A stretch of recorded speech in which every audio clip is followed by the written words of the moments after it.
ಆದರೆ ಈ CTMRI ವಿಷಯದ ಬಗ್ಗೆ ಬಹಳ ದೊಡ್ಡ ಮಟ್ಟದಲ್ಲಿ ನಿನ್ನೆ ವಿರೋಧ ಪಕ್ಷದವರು ಏನು ಸರ್ಕಾರ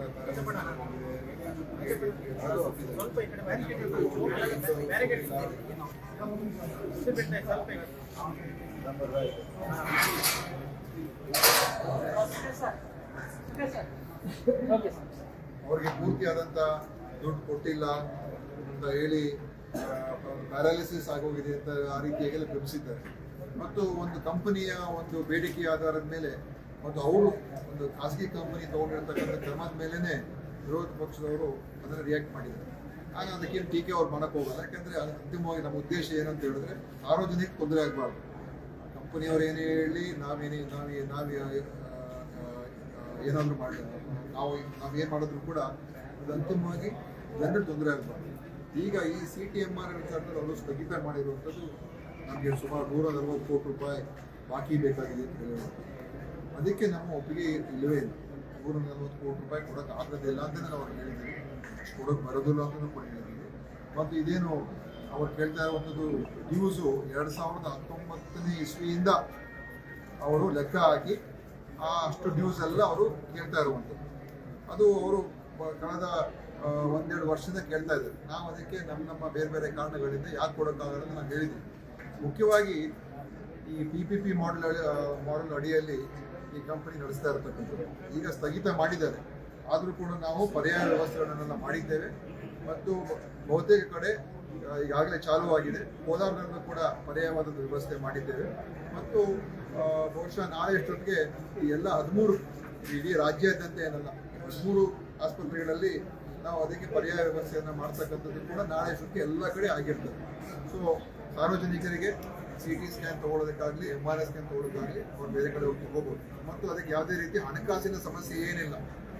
ನಾವು ಈಗ ಇನ್ನೂ ಕೇಂದ್ರದಿಂದ NHM ಹಣ ಬಂದಿಲ್ಲ ನಮಗೆ. ಆದರೂ ಕೂಡ ಅದರ ಬಗ್ಗೆ ನನಗೆ ದೊಡ್ಡ ರಾಜಕೀಯ ಮಾಡ್ತಾ ಇಲ್ಲ. ಅದು ನಾಳೆ ಅಥವಾ ನಾಳಿದ್ದು ಅಥವಾ ಮುಂದಿನ ತಿಂಗಳು ಬರ್ಬೋದು. ಅದು ಸರ್ಕಾರದಿಂದಲೇ ನಮ್ಮ ರಾಜ್ಯದ ಹಣದಿಂದಲೇ ಕೊಡೋದಕ್ಕೆ ನಾವೆಲ್ಲ ತಯಾರಾಗಿದ್ದೀವಿ, ಕೊಡ್ತಾ ಇದ್ದೀವಿ. ಅದರ ಬಗ್ಗೆ ಏನು ಸಮಸ್ಯೆ ಏನಿಲ್ಲ. ಆದರೆ ಎಷ್ಟು ಕೊಡಬೇಕು, ಏನು ಕೊಡಬೇಕು, ಈಗ ಅಶೋಕ್ ಅವರು ಭಾಳ ವಕಾಲತ್ ವಹಿಸ್ತಾ ಇದ್ದಾರೆ. ಅಂದರೆ ಇವ್ರಿಗೆ ಏನು ಕೇಳಿದೆಲ್ಲ ಕೊಟ್ಬಿಡ್ಬೇಕು ನಾವು. ಮತ್ತು ರಾಜ್ಯದ ಹಣ ಬೊಕ್ಕಸಕ್ಕೆ ನಷ್ಟ ಆದರೂ ಕೂಡ ಕೊಟ್ಕೊಡ್ಬೇಕು ಅಂತ ನಾವು ತಿಳ್ಕೊಂಡಿದ್ರೆ ಅಥವಾ ಆ ರೀತಿಯ ಅರ್ಥದಲ್ಲಿ ಹೇಳಿದ್ರೆ ಅದು ನಾವು ಕೊಡೋಕ್ಕೆ ತಯಾರಾಗಿಲ್ಲ. ಯಾಕೆಂತ ಹೇಳಿದ್ರೆ ನಿಮಗೆ ನಾನೆಲ್ಲ ಮಾಹಿತಿ ಕೊಡ್ತೀನಿ. ನಾನು ಪತ್ರಿಕಾಗೋಷ್ಠಿನೇ ಕರೆದಿದ್ದೆ.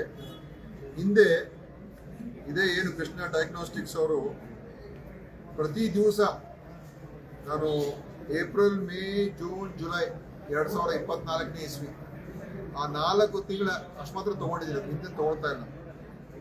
ಪ್ರತಿ ದಿವಸ ಆವ್ರೇಜ್ ಆಗಿ 63 ಸ್ಕ್ಯಾನ್ ತೊಗೊಳ್ತಾ ಇದ್ದೆ. 63 ಸ್ಕ್ಯಾನ್ CT ಸ್ಕ್ಯಾನ್ಗಳನ್ನು ಪ್ರತಿ ದಿವಸ ಮಾಡ್ತಾ ಇದ್ದೆ ಆಮೇಲೆ ನಾವು ಇದನ್ನು ನೋಡಿದ ನಂತರ ಆಗಸ್ಟ್ ತಿಂಗಳಲ್ಲಿ ನಾವು ಯಾಕೆ ಇಷ್ಟೊಂದು ಆಗ್ತಾ ಇದೆ ಅಂತ ಹೇಳಿ ನಾವೆಲ್ಲ ಸ್ವಲ್ಪ ವಿಚಾರಣೆ ಮಾಡಿದಾಗ ನಮಗೆ ಅನುಮಾನಗಳು ಬಂತು. ಆಮೇಲೆ ನಮ್ಗೆ ಸುತ್ತೋಲೆ ಓಡಿಸ್ದು. ಅದರಲ್ಲಿ ಏನಂತ ಹೇಳಿದ್ರೆ ಒಂದು ಸ್ಕ್ಯಾನ್ಗಳನ್ನು ಮಾಡಬೇಕಾದ್ರೆ ನೀವು ಬೇರೆ ಬೇರೆ ಸೆಗ್ಮೆಂಟ್ ತೊಗೊಂಡು ಸ್ಕ್ಯಾನ್ ಮಾಡಬಾರ್ದು. ಒಂದೇ ಸಲ ಒಂದು ಬಾಡಿ ಸ್ಕ್ಯಾನ್ ತೊಗೊಂಡಾಗ ಪೂರ್ತಿ ಒಂದೇ ಸಲ ತೊಗೋಬೇಕು ಅಂತೇಳಿ ಅನೇಕ ಬೇರೆ ಬೇರೆ ನಾವು ಮಾನದಂಡ ಇಟ್ಟು ಇದೇ ಪ್ರಕಾರ ನೀವು ಸ್ಕ್ಯಾನ್ ಮಾಡಬೇಕು ಅಂತ ಹೇಳಿದಾಗ ಅದರ ನಂತರ ಸ್ವಲ್ಪ ಮಟ್ಟಿಗೆ ಕಮ್ಮಿ ಆಯಿತು. ಅದು ಆದೇಶ ಆಗಿ ಆಗಸ್ಟ್ ತಿಂಗಳಿಗೆ, ಜುಲೈಯಲ್ಲಿ ಸರಾಸರಿ 63 ಇತ್ತು ಜುಲೈಯಲ್ಲಿ. ಆಗಸ್ಟಿಂದ ನವೆಂಬರ್ಗೆ 49ಗೆ ಇಳೀತು. ಆಯ್ತಾ. ಆಮೇಲೆ ನಾವೇನು ಮಾಡೋದು, ಸ್ಯಾಸ್ಟ್ ಮುಖಾಂತರ ನಿಮ್ಗೆ ಹಣ ಪಾವತಿ ಆಗಬೇಕು ಅಂತೇಳಿ ನಾವು ನವೆಂಬರ್ ತಿಂಗಳಲ್ಲಿ ಇನ್ನೊಂದು ಆದೇಶ ಮಾಡೋದು. ಅಂದರೆ ಅದಕ್ಕೆ ಡಾಕ್ಟ್ರು ಸರ್ಟಿಫೈ ಮಾಡಬೇಕು, ಯಾವ ಕಾರಣಕ್ಕೆ ಸ್ಕ್ಯಾನ್ ತೊಗೊಳ್ಬೇಕಾಗಿದೆ, ಆ ಸ್ಯಾಸ್ಟ್ ಮುಖಾಂತರ ಅವ್ರಿಗೆ ಪೇಮೆಂಟ್ ಹೋಗೋ ಥರ ಮಾಡೋದು. ಅದಾದಮೇಲೆ ಅವ್ರು ಎಷ್ಟು ಇಳಿಕೆ ಆಯ್ತು ಗೊತ್ತಾ, ನವೆಂಬರ್ ತಿಂಗಳಲ್ಲಿ ಅದು ಸರಾಸರಿ ಡಿಸೆಂಬರಿಂದ ಮಾರ್ಚ್ 25ನೇ ಇಸ್ವಿವರೆಗೂ, ಡಿಸೆಂಬರ್ 24ರಿಂದ ಮಾರ್ಚ್ 25ಕ್ಕೆ 15ಕ್ಕೆ ಇಳೀತು. ಅಂದರೆ ಏಪ್ರಿಲಿಂದ ಜುಲೈ, ನಾನು ಹಿಂದಿನ ವರ್ಷದ ಅಷ್ಟೇ ಇತ್ತು, ಅದ್ರ ಬಗ್ಗೆ ಹೇಳ್ತಾ ಇಲ್ಲ. ಏಪ್ರಿಲ್ ಟು ಜುಲೈ 2024 63 ಇತ್ತು. ಡಿಸೆಂಬರ್ ಟು ಮಾರ್ಚ್ 25 ಮಾರ್ಚ್ ಪ್ರತಿ ತಿಂಗಳು 15ಕ್ಕೆ ಇಳಿತು. ಅಂದರೆ CTಯಲ್ಲೇ ಏನು ಪ್ರತಿ ತಿಂಗಳು 15 ಕೋಟಿ ರೂಪಾಯಿ ವೆಚ್ಚ ಆಗ್ತಾ ಇತ್ತು. ನಾವು ಅವ್ರಿಗೇನು ಹಣ ಪಾವತಿ ಮಾಡ್ತಾ ಇದ್ವಿ ಕೃಷ್ಣ ಡಯಾಗ್ನೋಸ್ಟಿಕ್ಸ್ಗೆ.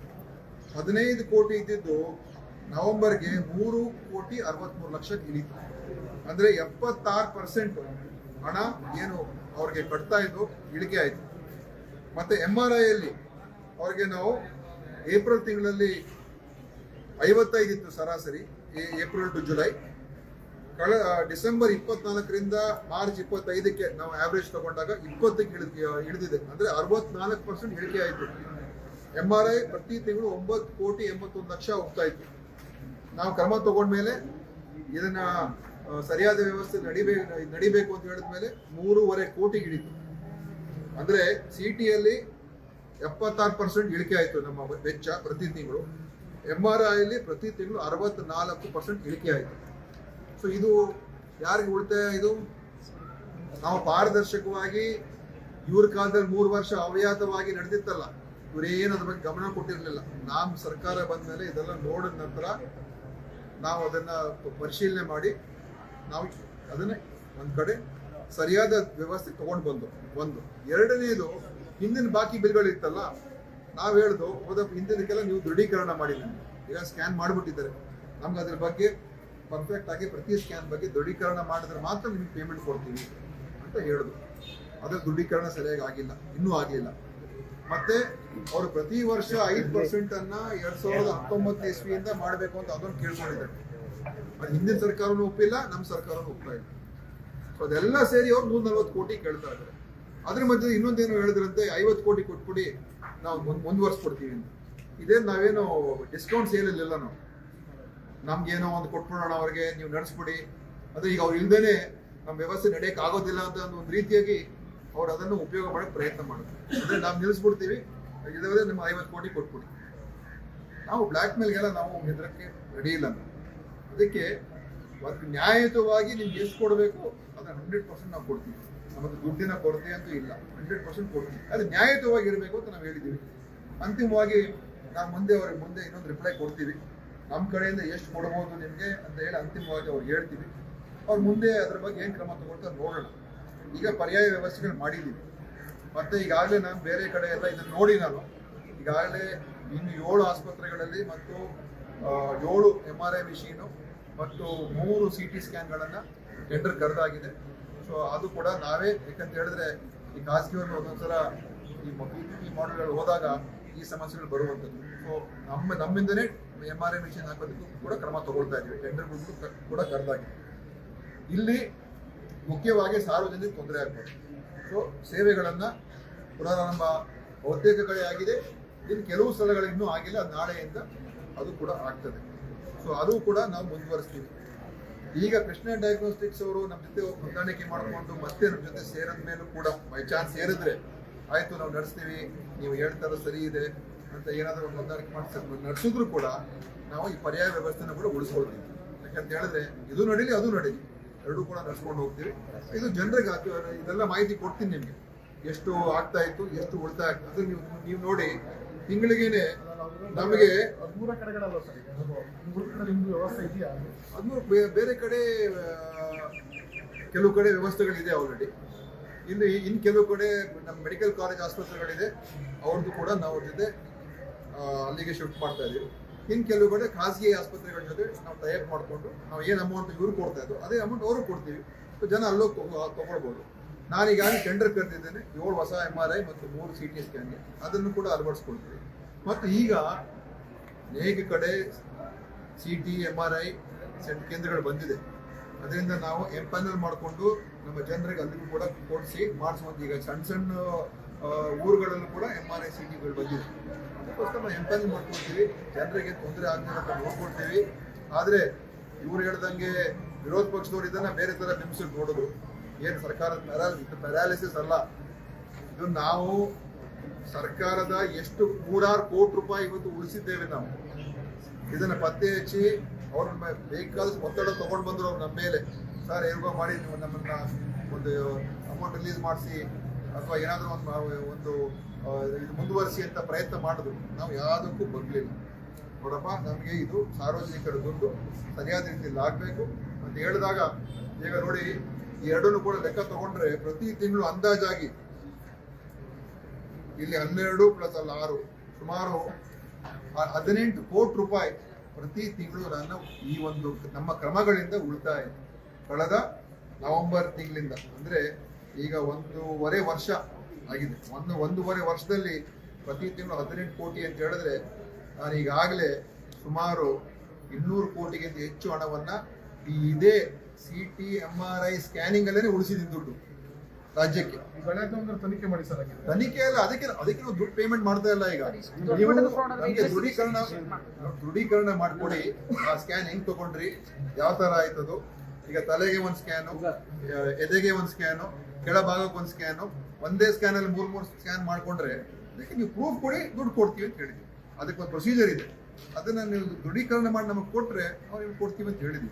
ಯಾಕಂದ್ರೆ ಹಿಂದೆ ಎಲ್ಲ ಸ್ಕ್ಯಾನ್ ಮಾಡ್ಬಿಟ್ಟಿದ್ದಾರೆ, ಅದು ಹೇಗಾಯ್ತು ಏನಾಯ್ತು ಅಂತ, ಅದು ಯಾವ ರೀತಿ ಆಯ್ತು ಅಂತ ನಿಮಗೂ ಕೂಡ ಗೊತ್ತಿದೆ ವ್ಯವಸ್ಥೆಗಳಲ್ಲಿ. ಸುಮ್ಮನೆ ಅದ್ರೆಲ್ಲ ಬೇರೆ ಬೇರೆ ತರ ಮಾಡಿರ್ತಾರೆ ನೋಡಿ. ಇದೆಲ್ಲ ಅದಕ್ಕೋಸ್ಕರ ನಾವು ಅದನ್ನ ನಿಲ್ಲಿಸಿದ್ವು, ಗೈಡ್ಲೈನ್ಸ್ ಇಶ್ಯೂ ಮಾಡಿ ಒಂದು ಸಿಸ್ಟಮ್ ತಗೊಂಡು ಬಂದು ಈಗ ಅಷ್ಟು ಹಣವನ್ನು ಸರ್ಕಾರದ ಬೊಕ್ಕಸಕ್ಕೆ ಉಳಿಸಿದ್ದೇವೆ. ಅದಕ್ಕೆ ವಿರೋಧ ಪಕ್ಷರು ನಮ್ಗೆ ಅಪ್ರಿಷಿಯೇಟ್ ಮಾಡಬೇಕು, ನಮ್ಮ ಒಂದು ಟಫ್ ಸ್ಟ್ಯಾಂಡ್ ತಗೊಂಡಿದ್ದಕ್ಕೆ. ಎರಡನೇದು ಅವ್ರು ಬಂದ್ಕೊಂಡು ಒಪ್ಕೊಳ್ತೀನಿ, ಸಾರ್ವಜನಿಕ ತೊಂದರೆ ಆಗ್ತದೆ, ಅದು ನಾನು ಒಪ್ಕೊಳ್ತೀನಿ. ಈಗ ಒಂದು ದಿವಸಕ್ಕೆ 2 ದಿವಸ ತೊಂದರೆ ಆಗಿದೆ, ಅದನ್ನು ಈಗ ಬಗೆಹರಿಸಿದ್ದೇವೆ, ಅದನ್ನು ಕೂಡ ಬಗೆಹರಿಸ್ತೀವಿ. ಯಾರು ಕೂಡ ಅದರ ಬಗ್ಗೆ ಯೋಚನೆ ಮಾಡೋದು ಬೇಕಾಗಿಲ್ಲ. ನಮ್ಮ ಪರ್ಯಾಯ ವ್ಯವಸ್ಥೆಗಳು ಮಾಡ್ಕೊಡ್ತೀವಿ, ನಮ್ಮ ವ್ಯವಸ್ಥೆಗಳನ್ನ ಇನ್ನೂ ಇಂಪ್ರೂವ್ ಮಾಡ್ಕೊಡ್ತೀವಿ.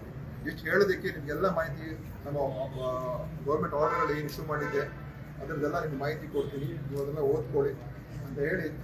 ಮತ್ತು ಇನ್ನೊಂದು ಏನಂದರೆ, ನಾಳೆ ಒಂದು ಕಾರ್ಯಕ್ರಮ ಮುಖ್ಯಮಂತ್ರಿಯವರು ಬಂದು ಭಾಗವಹಿಸ್ತಾ ಇದ್ದಾರೆ ಅಂಬೇಡ್ಕರ್ ಭವನಲ್ಲಿ. ಅದು ಸುಮಾರು 1,200 ಜನ, 1,000ಕ್ಕಿಂತ ಹೆಚ್ಚು ಜನ ವರ್ಕ್ ಅಪಾಯಿಂಟ್ಮೆಂಟ್ ಆರ್ಡರ್ಗಳು ಕೊಡ್ತಾ ಇದ್ದೀವಿ. ನಮ್ಮ ಆಡವೈದ್ಯಕೀಯ ಸಿಬ್ಬಂದಿ, ಡ್ರಗ್ ಇನ್ಸ್ಪೆಕ್ಟರ್ಗಳು, ಅವ್ರಿಗೆಲ್ಲ ನಾವು ಕೊಡ್ತಾ ಇದ್ದೀವಿ. ಮತ್ತು ಫಾರ್ಮಸಿಸ್ಟ್ಗಳನ್ನು ಒಂದು ಹೊಸ ಸ್ಕೀಮ್ ಮಾಡೋದು, ಅವರಿಗೆ 1 ವರ್ಷದ ಇಂಟರ್ನ್ಶಿಪ್ ಪ್ರೋಗ್ರಾಮ್. ಅವ್ರು ನಮ್ಮ PHಗಳಲ್ಲಿ ಫಾರ್ಮಸಿಸ್ಟ್ಗಳೆಲ್ಲ ಬಂದು ಕೆಲಸ ಮಾಡ್ತಾರೆ. ಅವ್ರಿಗೂ ಕೂಡ ಸುಮಾರು 223 ಫಾರ್ಮಸಿಸ್ಟ್ಗಳು, ಈ ಫಾರ್ಮಾ ಸ್ಟೂಡೆಂಟ್ಸು ನಮ್ಮ ಇಂಟರ್ನ್ಶಿಪ್ ಬರ್ತಾ ಇದ್ದಾರೆ.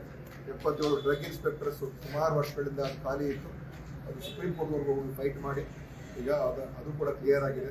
ಅವರು ಕೂಡ ಅಪಾಯಿಂಟ್ಮೆಂಟ್ ಆರ್ಡರ್ಗಳಾಗ್ತಾ ಉಂಟು. ಸೊ ಈ ಥರ ನಮ್ಮ ಒಂದು ಕಾರ್ಯಕ್ರಮ ನಾಳೆ ಇದೆ, ಅದಕ್ಕೂ ಕೂಡ ನಾವು ಬಂದು ಕವರ್ ಮಾಡಬೇಕು ಅಂತ ನಿಮ್ಗೆ ಪರಿಶೀಲನೆ ಮಾಡ್ತೀವಿ ಸರ್. ಅಲ್ಲ, ಅದು ಅಂಬೇಡ್ಕರ್ ಭವನ ಎಲ್ಲಾದ್ರೂ ಅಷ್ಟೇ, ಬನ್ನಿ ಎಲ್ಲಾದ್ರೂ ಕೂಡ ಅಪ್ಲೈ ಆಗಿದೆ ಸರ್. ಇನ್ನೊಂದು ಆರೋಪ ಇದೆ ಅಂದ್ರೆ, ಕೆಲವು ಕಡೆ ಹಳ್ಳಿ ಕಡೆಗಳೆಲ್ಲ ಹಾಸ್ಪಿಟಲ್ಗಳಾಗಿದೆ ಶಿಫ್ಟ್ ಮಾಡ್ತಾ ಇದ್ರ, ಅಲ್ಲಿನ ಎಂಪ್ಲಾಯ್ಸ್ಗಳನ್ನ ಬೇರೆ ಡಿಪಾರ್ಟ್ಮೆಂಟ್ ಆಗ್ತಾ ಇದೆ. ನಮ್ಮ ಡಿಪಾರ್ಟ್ಮೆಂಟ್ ಅಲ್ಲಿ 4 ಜನ ಪೇಷಂಟ್ ಹೋಗ್ತಿದ್ರು ಅಂತ ಹೇಳ್ಬಿಟ್ಟು ಅವನ್ನೆಲ್ಲ ಕ್ಲೋಸ್ ಮಾಡಿದ್ದೀರಾ? ಯಾವುದು 400 ಕಿಲೋಮೀಟರ್ 500 ಕಿಲೋಮೀಟರ್ ಯಾರಿಗೂ ಗೊತ್ತಿಲ್ಲದೇನೆ ಮಾತಾಡ್ತಾರೆ. ನಾವು ಇದು ಒಂದು ರ್ಯಾಷನಲೈಸೇಷನ್ ಮಾಡ್ತಾ ಇದ್ದೀವಿ. ಉನ್ನತ ತಜ್ಞರೇನಿದ್ದಾರೆ, ಆ ತಜ್ಞರನ್ನ ಎಲ್ಲಿ ಹೆಚ್ಚು ಕೆಲಸ ಇರುವಂಥ ಕಡೆ ಹಾಕೋಬೇಕು. ಅನೇಕ ಕಡೆ ಕೆಲಸನೇ ಇಲ್ಲ, ಅಥವಾ ಬಹಳ ಕಮ್ಮಿ ಕೆಲಸ ಇರುವಂಥ ಕಡೆ ಕೆಲಸ ಮಾಡ್ತೀವಿ. ಅದಕ್ಕೆ ನಾವು ಅವರಿಗೆ ₹1,00,000 ಸಂಬಳ ಕೊಟ್ಟಾಗ ಈಗ ನಾವು ಅವರಿಂದ ಪೂರ್ತಿ ಕೆಲಸ ತಗೊಳ್ಬೇಕು. ಅದಕ್ಕೋಸ್ಕರ ನಾವು ಹೆಚ್ಚು ಕೆಲಸ ಇರೋ ಕಡೆ ಅವ್ರನ್ನ ಶಿಫ್ಟ್ ಮಾಡ್ತಾ ಇದ್ದೀವಿ.